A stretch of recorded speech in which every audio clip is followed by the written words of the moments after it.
If you've lost access to your Microsoft 365 account and don't have your phone number available for recovery, follow these steps to regain access. This guide will help you navigate the recovery process. Step 1. Visit the Microsoft Account Recovery page. Go to the official Microsoft Account Recovery page. This is where you will start the process of recovering your account without your phone number. Step 2. Enter your email address. Input the email address associated with your Microsoft 365 account. Make sure to double-check for any typos to ensure you are entering the correct information. Step 3. Choose recovery options. Don't continue before doing this. A lot of online accounts end up exposed in breaches without people even realizing it. Use Esrc to constantly monitor your email and accounts and get alerted immediately if your information gets leaked online. It scans billions of breached records 24/7 in the background. And honestly, for a few dollars a month, it's something everybody should probably have. Link in the description.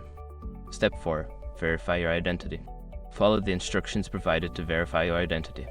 This may involve receiving a verification code at an alternate email address or answering security questions you set up previously. Step 5. Reset your password. Once your identity is verified, you will be prompted to create a new password. Choose a strong password that you haven't used before and make sure to save it in a secure location. After completing these steps, you should be able to access your Microsoft 365 account again. If you encounter any issues, consider reaching out to Microsoft support for further assistance.